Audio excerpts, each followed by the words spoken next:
Hello दोस्तों, welcome back to my YouTube channel J classes 05 पर स्वागत है। दोस्तों आज के हम लोग इस वीडियो पे देखने वाले हैं क्लास 10 का हम लोग सोशल साइंस का 2 मार्क्स और 3 मार्क्स और 5 मार्क्स का क्वेश्चन आंसर देखने वाले हैं जो आपके एग्जाम के लिए बहुत ज़्यादा इंपॉर्टेंट है। तो इसलिए आप लोग इस वीडियो को बिना स्किप करके देखिए और अंत तक देखिए। तो चलो दोस्तों हम लोग समय नहीं गवाते और वीडियो को स्टार्ट करते हैं। तो फर्स्ट क्वेश्चन में पूछा गया है कि उदारवाद का क्या अर्थ होता है। तो उदारवाद का अर्थ होता है, उदारवाद वो विचारधारा है जो व्यक्ति की स्वतंत्रता यानी कि व्यक्ति का स्वतंत्रता, समान अधिकार और लोकतंत्र का समर्थन करती है। इसे ही हम लोग उदारवाद कहते हैं। ठीक है दोस्तों। अब क्वेश्चन नंबर 2 कि गिरमिटिया मजदूर कौन थे। तो गिरमिटिया मजदूर हम लोग किसे कहते हैं। तो गिरमिटिया मजदूर वे भारतीय मजदूर थे जिन्होंने अनुबंध पर विदेशी में काम करने के लिए ले जाया गया, मतलब विदेशों में काम करने के लिए ले जाया गया, उसे को हम लोग गिरमिटिया मजदूर कहते हैं। ठीक है दोस्तों, भारत के लोग, भारत के मजदूरों को। क्वेश्चन नंबर 3 कि बहुउद्देशीय नदी परियोजना से होने वाली कोई दो हानियां लिखे। तो कोई दो हानियां क्या हुआ, तो लोगों का विस्थापन हुआ। ठीक है, मतलब बहुउद्देशीय नदी परियोजना से होने वाले दो हानियां क्या है, तो लोगों का विस्थापन हुआ, पर्यावरण को नुकसान पहुंचाता है। ठीक है, तो समझ में आ गया। अब क्वेश्चन नंबर 4 की खनिज क्या है। तो पृथ्वी की सतह या उसके नीचे पाए जाने वाले प्राकृतिक पदार्थों को खनिज कहते हैं। जैसे खनिज के अंतर्गत कोयला हो गया, अभ्रक हो गया, जो जमीन के अंदर जो पाया जाता है ना दोस्तों, उसी को हम लोग खनिज कहते हैं। आप लोग याद करें ना। अब क्वेश्चन नंबर 5 की संपादिकता क्या है। तो संपादिकता अर्थ होता है कि धर्म के आधार पर समाज में भेदभाव। जैसे कि धर्म के आधार पर समाज में भेदभाव होता है कि ये हिंदू है, मुस्लिम है, ये सब भेदभाव होता है। और टकराव को संपादकता कहते हैं। इसमें जो टकराव होता है दोनों में ना, तो उसी को हम लोग संपादिकता कहते हैं। समझ में आ गया। अब क्वेश्चन नंबर 6 की नारीवादी आंदोलन से आप क्या समझते हैं या क्या है। तो नारीवादी आंदोलन से हम लोग क्या समझते हैं, तो महिलाओं को समान अधिकार, मतलब इसमें जो अधिकार करने का था कि नागरिकों को समान अधिकार देना होगा, दिलाने के लिए चलाए गए आंदोलन को नारीवादी आंदोलन कहते हैं। मतलब नागरिकों को समाज में अधिकार दिलाना ही इसीलिए ही नारीवादी आंदोलन चलाया गया था। समझ में आ गया। अब क्वेश्चन नंबर 7 की साक्षरता दर को परिभाषित करें। तो साक्षरता दर 7 वर्ष या उससे अधिक वायु के पढ़ने लिखने में सक्षम लोगों को प्रतिशत को साक्षरता दर कहते हैं। ठीक है, समझ में आ गया। मतलब 7 वर्ष या उससे अधिक आयु के पढ़ने लिखने में सक्षम लोगों को प्रतिशत को साक्षरता दर कहते हैं। ठीक। अब क्वेश्चन नंबर 8 की विश्व व्यापार संगठन WTO के कोई दो कार्य लिखे। तो विश्व व्यापार संगठन, तो अंतर्राष्ट्रीय व्यापार को बढ़ावा देना, इसका जो मुख्य कार्य जो था वो अंतर्राष्ट्रीय व्यापार को बढ़ावा देना और व्यापार विवादों का समाधान करना। ठीक है। अब क्वेश्चन नंबर 9 कि विनिया सम्मेलन की मेजबानी किसने की। तो विनिया सम्मेलन की मेजबानी ऑस्ट्रेलिया के चांसलर मेटरनिक ने किया। तो किसने किया था, तो किसने किया था मेरे प्यार दोस्तों, ऑस्ट्रेलिया के चांसलर मेटरनिक ने किया था विनिया सम्मेलन की मेजबानी। समझ में आ गया। अब क्वेश्चन नंबर 10 कि भारत में प्रथम आधुनिक वस्त्र मिल कब और कहाँ स्थापित की। तो भारत में प्रथम आधुनिक वस्त्र मिल 1854 में मुंबई में स्थापित की। तो कहाँ पर, ये याद करना है दोस्तों, मुंबई में। कहाँ पर, तो मुंबई में। अब क्वेश्चन नंबर 11 की ओर बढ़ते हैं मेरे प्यारे दोस्तों। तो पूछा गया कि खरीफ फसल क्या है या किसे कहते हैं। तो खरीफ फसल वर्षा ऋतु में बोई जाने वाली फसलों को खरीफ फसल कहते हैं। यानी कि जो बरसात के दिन में जो फसल उगाते हैं ना दोस्तों, आप लोग याद करना है, उसी को हम लोग खरीफ फसल कहते हैं। जैसे कि धान हो गया, ठीक है दोस्तों, जैसे कि मक्का हो गया। क्वेश्चन नंबर 12 कि लोकतंत्र की कोई दो चुनौतियां लिखे। तो लोकतंत्र में क्या होता है, तो लोकतंत्र में एक भ्रष्टाचार होता है, चुनौतियां होता है, और गरीबी ये होता है। ठीक है दोस्तों। अब क्वेश्चन नंबर 13 की ओर बढ़ते हैं। तो 13 में पूछा गया है कि समवर्ती सूची के अंतर्गत कौन कौन से विषय आते हैं। समवर्ती सूची आप लोग ध्यान देना है, ऑब्जेक्टिव में भी आ सकता है कि शिक्षा हुआ, वन हुआ, विवाह हुआ और गोद लेना जैसा विषय समवर्ती सूची के अंतर्गत आता है। ठीक है, यानी कि शिक्षा भी समवर्ती सूची है, वन भी और विवाह भी और गोद लेना भी समवर्ती सूची के अंतर्गत आता है। समझ में आ गया। क्वेश्चन नंबर 14 कि मुद्रा को विनिमय का माध्यम क्यों जाता है, यानी कि पैसा जो है उसको हम लोग विनिमय का माध्यम क्यों कहते हैं, यानी कि मुद्रा को। तो क्योंकि मुद्रा के माध्यम से वस्तुओं और सेवाओं का लेन देन किया जाता है, यानी कि मुद्रा से ही हम लोग किसी सामान को खरीदते हैं या बेचते हैं। समझ में आ गया।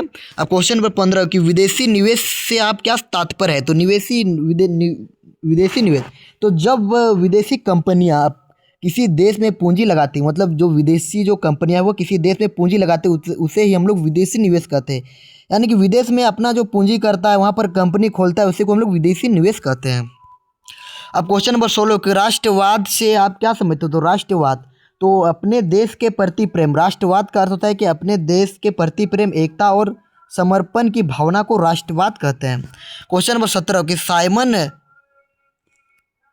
कि भारत में संवैधानिक सुधारों की जांच के लिए साइमन कमीशन का गठन किया गया था। इसलिए किया गया था किसके लिए? जो संवैधानिक सुधारों की जांच करने के लिए साइमन कमीशन का गठन किया गया था। ठीक है दोस्तों। क्वेश्चन नंबर 18 कि मानव निर्मित संसाधन के 5 उदाहरण, यानी कि मानव जो निर्मित करते हैं यानी कि निर्माण करता है उसी को हम लोग मानव निर्मित कहते हैं। तो देखिए, सड़क भी हो वो मानव ही बनाता है, पुल भी मानव ही बनाता है, मशीन भी, भवन भी और कार का भी निर्माण मानव ही करता है। समझ में आ गया। अब क्वेश्चन नंबर 19 कि जैव विविधता क्या? जैव विविधता के बारे में हम लोग को इसमें पूछा गया है। तो आंसर में लिखना होगा कि किसी क्षेत्र में पाए जाने वाले विभिन्न प्रकार के जीव जंतु और वनस्पतियों को जैव विविधता कहते हैं। माने जो जीव जो जिंदा रहता है, ठीक है दोस्तों, उसी को हम लोग जैव कहते हैं। ठीक है, जो जो जिंदा नहीं रहता उसको हम लोग अजैव कहते हैं। समझ में आ गया। यानी कि देखो, जीव जंतु जिंदा ही रहता है, आप लोगों को पता ही होगा, और वनस्पति यानी कि वन, पेड़ पौधा भी जीवित रहता है दोस्तों। समझ में आ गया। मेरा आशा है कि आप लोग को समझ में आ रहा होगा। क्वेश्चन नंबर 20 कि सामुदायिक सरकार क्या है? यानी कि सामुदायिक सरकार क्या है? तो स्थानीय स्तर पर सामुदायिक सरकार चलाई जाने वाली सरकार को सामुदायिक सरकार कहते हैं। अब क्वेश्चन नंबर 21 कि शहरीकरण किसे कहते हैं? यानी कि शहरीकरण किसे कहते हैं, ये पूछा गया जा रहा है क्वेश्चन नंबर 21 में। तो आंसर किसे देंगे? गांव से शहर की ओर जनसंख्या बढ़ने की प्रक्रिया को शहरीकरण कहते हैं। मतलब गांव से बसने वाले लोग जब शहर में रहने लगते हैं ना, तो उसी को हम लोग शहरीकरण कहते हैं। क्वेश्चन नंबर 22 कि प्रति व्यक्ति आय क्या होती है? तो कुल राष्ट्रीय आय को कुल जनसंख्या से भाग देने पर जो आय प्राप्त होता है उसी हम लोग प्रति व्यक्ति आय कहते हैं। क्वेश्चन नंबर 23 कि बाजार का क्या अर्थ होता है? यानी कि जो बाजार है यानी कि मार्केट, तो मार्केट का क्या अर्थ होता है ये पूछा गया है। ठीक, तो वह स्थान जहां वस्तुओं का क्रय विक्रय होता है उसे बाजार करते हैं। यानी कि जो बाजार क्या कहते हैं? जहां पर हम लोग वस्तु खरीदते हैं, बेचते हैं, उसे को हम लोग बाजार कहते हैं। क्वेश्चन नंबर 24 कि राष्ट्रवाद से आप क्या समझते हैं? तो राष्ट्रवाद यानी कि राष्ट्र के प्रति प्रेम, यानी कि राष्ट्र के प्रति प्रेम होना चाहिए, एकता और निष्ठा की भावना से राष्ट्रवाद कहलाते हैं। क्वेश्चन नंबर 25 कि विनिया सम्मेलन की मेजबानी किसने की? तो विनिया सम्मेलन की सब जाने ऑस्ट्रेलिया के चांसलर मेटरनिक ने किया था। ठीक, क्वेश्चन नंबर अब बढ़ते हैं अब 26 नंबर की जैविक युद्ध से क्या तात्पर्य? तो जैविक युद्ध तो रोगाणुओं का जैविक हथियारों द्वारा युद्ध लड़ने को जैविक युद्ध कहते हैं। यानी कि जैविक युद्ध मतलब जो जैविक युद्ध यानी कि जो रोग होता है फसलों में, तो उस सभी को बचाने के लिए ये युद्ध किया गया था जो है। समझ में आ गया। क्वेश्चन नंबर 27 की स्पेनिंग जेनी क्या था? तो स्पेनिंग जेनी एक मशीन था जिससे एक साथ कई धागे गाथे जाते थे। ठीक, मतलब ये एक प्रकार का गाथे जाने वाला एक मशीन था। ठीक है, यानी कपड़ा को। ठीक, क्वेश्चन नंबर 28 कि बहुउद्देश्य परियोजना क्या है? तो जो परियोजना सिंचाई जैसे कि बहुउद्देश्य जैसे कि सिंचाई, बिजली, बाढ़ नियंत्रण जैसे कई कार्य करती है उसे हम लोग बहुउद्देश्य परियोजना कहते हैं। अब क्वेश्चन नंबर 29 कि जनसंचार क्या? यानी कि जनसंचार यानी कि जनों को हम लोग को बताना है कि क्या क्या हो रहा है। तो समाचार जैसे हो गया, रेडियो, टीवी आदि माध्यम से सूचना जनता तक पहुंचना को ही हम लोग संचार कहते हैं। ठीक, क्वेश्चन नंबर 30 की लैंगिक असमानता किसे कहते हैं? यानी कि लैंगिक असमानता किसे कहते हैं? तो पुरुष और महिला के बीच भेदभाव को लैंगिक असमानता कहते हैं। यानी कि पुरुष और जो महिला होता है उसमें जो असमानता मिला जाता है उसी को हम लोग लैंगिक असमानता कहते हैं। और क्वेश्चन नंबर 31 कि मनरेगा का पूरा नाम क्या है? तो मनरेगा का पूरा नाम है महात्मा गांधी राष्ट्रीय ग्रामीण रोजगार गारंटी अधिनियम। तो हम लोग ने 2 मार्क्स का हम लोग क्वेश्चन देख चुके हैं। क्वेश्चन अब हम लोग 3 मार्क्स वाला क्वेश्चन आंसर देखते हैं। ठीक है दोस्तों, किस प्रकार पूछा जाएगा आपके एग्जाम में, और ये क्वेश्चन बहुत ज़्यादा इंपॉर्टेंट मैं आप लोगों को बता रहा हूँ। तो फर्स्ट क्वेश्चन में पूछा गया कि जालियांवाला बाग हत्याकांड पर एक संक्षिप्त टिप्पणी लिखिए। ठीक, तो जालियांवाला बाग हत्याकांड जो हुआ था 13 अप्रैल 1919 को हुआ था। अमृतसर के जालियांवाला बाग में एक हत्याकांड हुआ। ठीक है दोस्तों, कहाँ पर हुआ? तो अमृतसर के मैदान में हुआ था। ठीक, और कब हुआ? तो 13 अप्रैल 1919 को जनरल डायर जो था वो निसरे भीड़ पर बिना चेतावनी गोली चला दिया। मतलब बहुत भीड़ था लेकिन कोई चेतावनी नहीं दिया गया और डायरेक्ट उसने गोली चला दिया। ठीक, जनरल डायर ने। उसके बाद देखिए पॉइंट नंबर 3 की इस घटना से भारतीयों में ब्रिटिश शासन के प्रति भारी आक्रोश फैल गया। समझ में आ गया। क्वेश्चन नंबर 2 की वर्नाक्यूलर एक्ट पर टिप्पणी लिखिए। तो वर्नाक्यूलर प्रेस एक्ट 1878 में अंग्रेजों द्वारा चलाया गया था। किसके द्वारा? तो 1878 द्वारा अंग्रेजों द्वारा। इसका उद्देश्य भारतीय भाषाओं के अखबारों का नियंत्रण रखना और इस कानून से प्रेस की स्वतंत्रता को रोक लगी।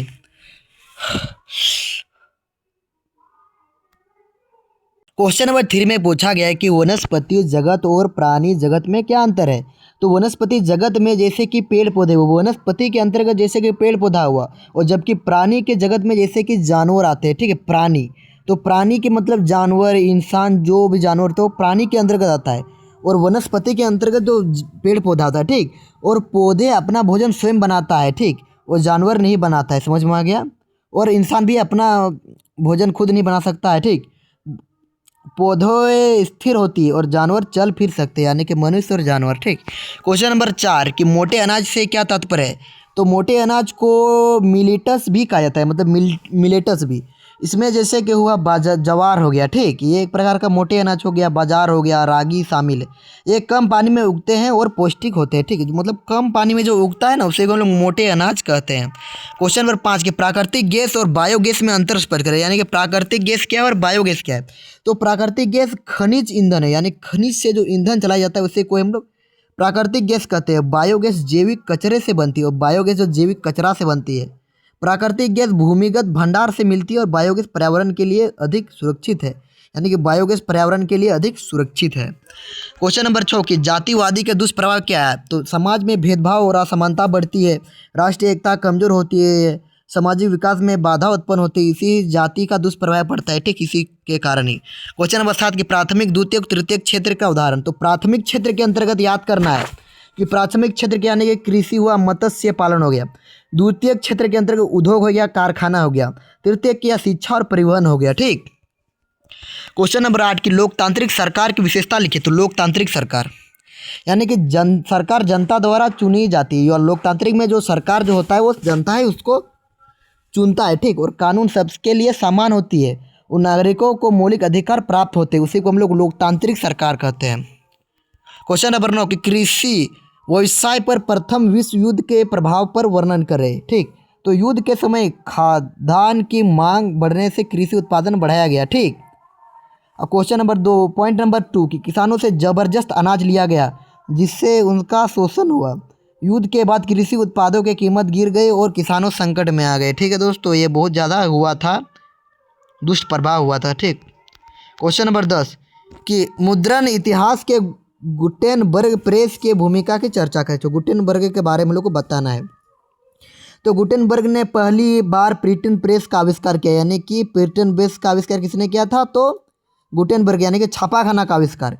इससे किताबों सस्ती और आसानी से उपलब्ध हो गई, और इसने तो वो बनाया तो उससे क्या क्या हुआ, तो किताबों जैसे कि सस्ती हो गया, क्योंकि उससे प्रिंटिंग प्रेस से जेरक्स हो जाता है ना, तो उससे सस्ती होने लगा और आसानी से उपलब्ध हुई। शिक्षा और ज्ञान का तेजी से प्रसार हुआ, ठीक है दोस्तों। क्वेश्चन नंबर 11 कि वन संरक्षण के उपायों का वर्णन करें, यानी कि हम लोग वन को कैसे बचाएंगे, यानी कि जंगल को, ये बताना है इसमें। तो वनों की अंधाधुंध कटाई पर रोक लगानी चाहिए, अधिक से अधिक वृक्षारोपण करना चाहिए, और वन जीवों और जंगलों की रक्षा के लिए कानून लागू करना चाहिए, ठीक है दोस्तों। क्वेश्चन नंबर 12 मोटे अनाज से हम लोग बता चुके हैं। क्वेश्चन नंबर 13 कि लोकतांत्रिक सरकार में सत्ता की साझेदारी क्या है। तो सत्ता की साझेदारी से सभी वर्गों को प्रतिनिधित्व मिलता है, इससे सत्ता के दुरुपयोग को रोका जा सकता है। इससे जो होता है वो सत्ता के दुरुपयोग को रोकते हैं, इसलिए लोकतांत्रिक सरकार में सत्ता की साझेदारी होती है, सामाजिक एकता और स्थिरता बनी रहती है। क्वेश्चन नंबर 14 जातिवादी के दुष्प्रभाव। तो समाज में भेदभाव और समानता बढ़ती है, राष्ट्रीय एकता कमजोर होती है, सामाजिक और आर्थिक विकास बाधित होती है। क्वेश्चन नंबर 15 के चुनाव आयोग के प्रमुख कार्य क्या है। तो चुनाव आयोग क्यों किया जाता है, यानी कि चुनाव आयोग क्या करता है। तो स्वतंत्र और निष्पक्ष चुनाव करवाना वो चुनाव आयोग का कार्य होता है। चुनाव आचार संहिता लागू करता है, ठीक है। चुनाव आयोग की आचार संहिता लागू करता है, राजनीतिक दलों को उम्मीदवारों को निगरानी कराता है, यानी कि देखो राजनीतिक दलों और उम्मीदवारों की निगरानी कराता है, ये कौन करता है, चुनाव आयोग, याद करना है। क्वेश्चन नंबर 16 इंटरनेट से क्या लाभ हो रहा है।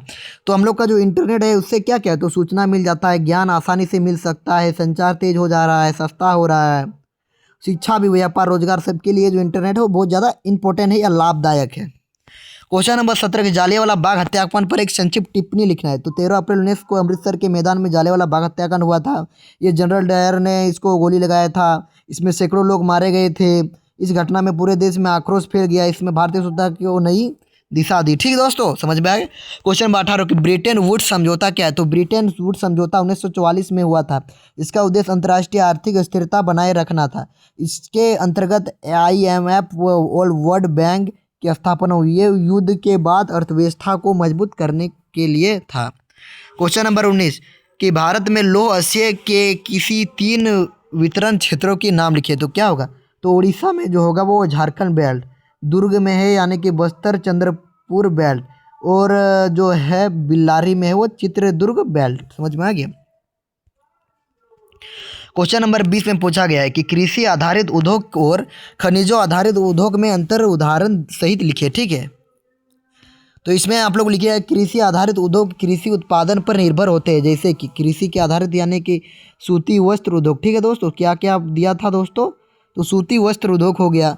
खनिज में जैसे कि हुआ लोहा इस्पात उद्योग। ठीक, यानी खनिज उदाहरण उद्योग खनिज में पर आधारित होता है लोहा इस्पात उद्योग। दोनों उद्योग देश के औद्योगिक विकास को मिली महत्वपूर्ण भूमिका है। ठीक, क्वेश्चन नंबर 21 की लोकतांत्रिक व्यवस्था की किन्हीं 2 चुनौतियों की चर्चा करना है लोकतांत्रिक के लिए। ठीक, तो एक में लिखना होगा मेरे प्यार, भ्रष्टाचार लोकतंत्र को बड़ी चुनौती है। जो भ्रष्टाचार वो लोकतंत्र की बड़ी चुनौतियां हैं दोस्तों, और शिक्षा के कारण लोग अपने अधिकारों का सही उपयोग नहीं कर सकते। और देखो आप लोग यदि शिक्षा नहीं रहेंगे तो आप लोग अपना अधिकार नहीं ले पाएंगे सही से। ठीक है दोस्तों, क्वेश्चन नंबर 3 कि जातिवाद और क्षेत्रवाद भी लोकतंत्र को कमजोर करते हैं। क्वेश्चन नंबर 22 कि बहुदलीय व्यवस्था पर संक्षिप्त टिप्पणी लिखिए। बहुदलीय व्यवस्था में अनेक राजनीतिक दल होते हैं, मतलब बहु मतलब ज़्यादा राजनीतिक दल। इसमें जनता को अधिक विकल्प मिलते हैं, गठबंधन सरकार बनने की संभावना रहती है। ठीक, और भारत में बहुदलीय व्यवस्था लागू है।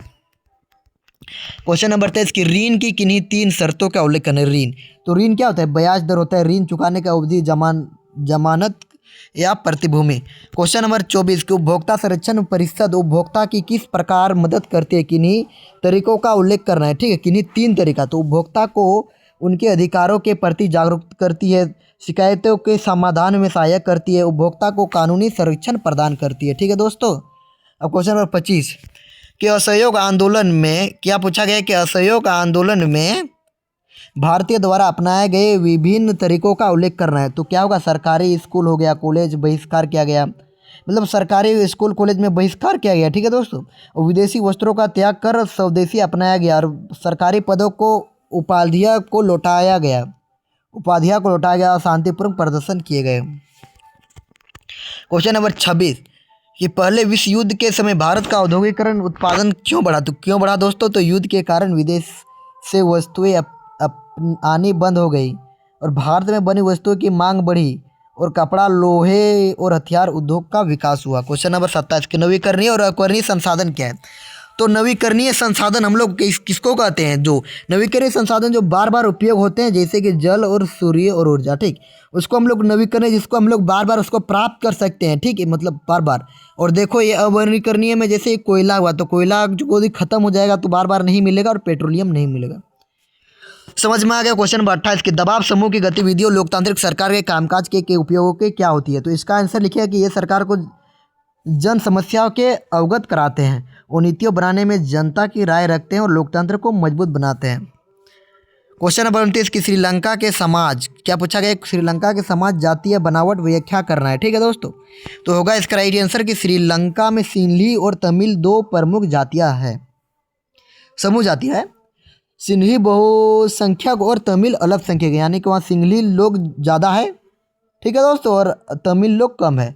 दोनों के बीच लंबे समय से संघर्ष रहा है, और दोनों के बीच जो होता था और संघर्ष रहा है। क्वेश्चन नंबर 30 कि ऋण की शर्तें क्या है? तो मैंने आप लोगों को बता चुका हूँ। और विश्व व्यापार संगठन के किन्हीं 3 उद्देश्य क्या है? तो अंतर्राष्ट्रीय व्यापार को बढ़ावा देना, व्यापार के नियमों को पालन करना, और देशों के बीच व्यापार विवाद सुलझाना। ठीक है, तो हम लोग ने 3 मार्क्स भी देख चुके हैं, अब हम लोग 5 मार्क्स की ओर बढ़ते हैं। ठीक है दोस्तों, तो इसमें पूछा गया मेरे प्यारे दोस्तों कि जर्मनी का एकीकरण की प्रक्रिया का संक्षेप में वर्णन करना है।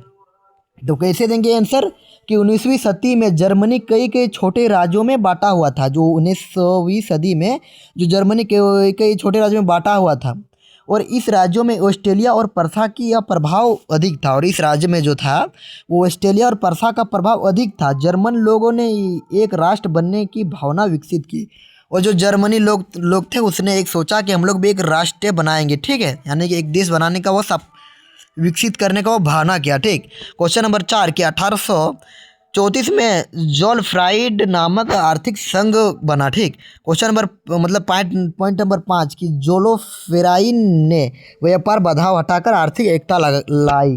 क्वेश्चन बच्चों को, परसा के चांसलर ओटो वन बिस्मार्क ने एकीकरण को नेतृत्व किया। बिस्मार्क ने लोहे और खून की नीति अपनाई। जो बिस्मार्क जो थे वो लोहा और खून का नीति अपनाया। और परसा ने डेनमार्क, ऑस्ट्रेलिया और फ्रांस की युद्ध किया। ठीक। और पॉइंट नंबर, परसा युद्ध 1870 में फ्रांस की हार हुई और 1871 में जर्मनी का एकीकरण पूरा हुआ और कैसर विल्हेम प्रथम सम्राट बने। ठीक है। अब असहयोग आंदोलन असफल क्यों हुआ? तो इसमें जो असफल आंदोलन जो असफल होने का 1922 में चोरी चोरा कांड का हिंसक घटना हुआ। ठीक। इसीलिए इसको असफल हो गया, क्योंकि चोरी चोरा कांड हो गया था। ठीक। तो कब हुआ था? तो 1922 में हुआ था। आप लोग याद करें ना। क्वेश्चन नंबर 2 कि आंदोलन का स्वरूप अहिंसक था पर हिंसा फैली गई। गांधी जी ने आंदोलन वापस ले लिया और गांधी जी ने यह आंदोलन वापस ले लिया। ठीक है दोस्तों। और किसानों और मजदूरों की समस्या पूरी तरह से हल नहीं हुई। ठीक। और कुछ नेता आंदोलन से असंतुष्ट हो गए और ब्रिटिश सरकार ने दमनकारी नीतियाँ अपनाई। ब्रिटिश सरकार ने दमनकारी नीतियाँ अपनाई और कई नेता जेल में डाल दिए गए। मतलब कई नेता को जेल में डाल दिया गया था। ठीक है दोस्तों। और जनता में निराशा फैलने लगी और जनता को इससे जो हुआ वो निराशा होने लगा। ठीक है दोस्तों। और आंदोलन का संगठन कमजोर पड़ गया। इसी सभी कारण से असहयोग आंदोलन असफल हो गया।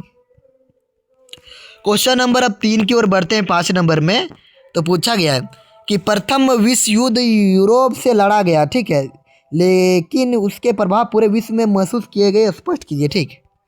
तो इसमें आंसर में पॉइंट नंबर 1 लिखे कि यूरोप में कई देशों की सेनाएं शामिल थी। जो यूरोप है उसमें कई देशों की सेनाएं शामिल थी। ठीक। यूरोप की अर्थव्यवस्था कमजोर हो गई। उपनिवेशवाद से कच्चा माल और सैनिक लिए गए। भारत में औद्योगिक उत्पादन बढ़ा। युद्ध खर्च बढ़ने से करों में वृद्धि हुई। मतलब करों मतलब कर में। ठीक। यानी कि टैक्स में। क्वेश्चन नंबर 6 कि महंगाई बढ़ी और आम जनता प्रभावित हुए और कई देशों में राजनीतिक अस्थिरता फैली और नई राष्ट्रवादी भावना भरी और अंतर्राष्ट्रीय व्यापार प्रभावित हुआ और इस प्रकार युद्ध का प्रभाव पूरे विश्व में महसूस हुआ। क्वेश्चन नंबर 4 और क्वेश्चन नंबर 5। क्वेश्चन नंबर 4 में पूछा गया है कि मुद्रण संस्कृति से भारत में राष्ट्रवाद के विकास का मदद करे। ठीक।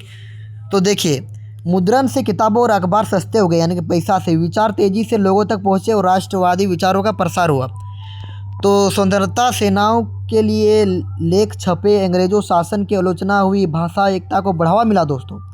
और जो अखबार से जनता को जागरूकता मिला है। ठीक है। और राजनीतिक चेतावनी बढ़ी और आम लोगों को आंदोलन से जुड़े और इससे भारत में राष्ट्रवाद मजबूत हुआ। अब 5 नंबर पूछा कि भारत में रबी फसल और खरीफ फसल का अंतर स्पष्ट करें। ठीक। तो रबी फसल हम लोग सर्दियों में बोते हैं और खरीफ फसल हम लोग वर्षा में बोते हैं। ठीक। रबी फसल अक्टूबर नवंबर में हम लोग को उसको रोपते हैं और खरीफ फसल जो जून जुलाई में हम लोग बोते हैं। ठीक है। तो रबी फसल अक्टूबर नवंबर में और खरीफ फसल जून जुलाई में और रबी फसल मार्च अप्रैल में काटी जाती है। ठीक। यानी कि रबी फसल और खरीफ फसल सितंबर अक्टूबर में काटी जाती है। ठीक। और रबी फसल को कम वर्षा चाहिए और खरीफ फसल को ज़्यादा वर्षा चाहिए। और गेहूँ रबी फसल का अंतर्गत होता है और धान खरीफ फसल के अंतर्गत हुआ आता है। ठीक। ये उदाहरण है। ठीक है दोस्तों। तो ये वीडियो आप लोगों को अच्छा लगा तो अपने दोस्तों के ज़्यादा से ज़्यादा शेयर कर लीजिए और इस वीडियो को आप लोग ज़्यादा से ज़्यादा शेयर कर लीजिए और लाइक कर लीजिए और सब्सक्राइब कर लीजिए। जय हिंद, वंदे मातरम। और सॉरी दोस्तों, मैंने आप लोगों को 5 मार्क्स का 5 ही बता पाया, इसके लिए मैं आप लोगों से माफ़ी मांगता हूँ। इसके लिए आप लोग कृपया करके मुझे माफ़ कर दीजिएगा। जय हिंद, वंदे मातरम। जय हिंद, वंदे मातरम।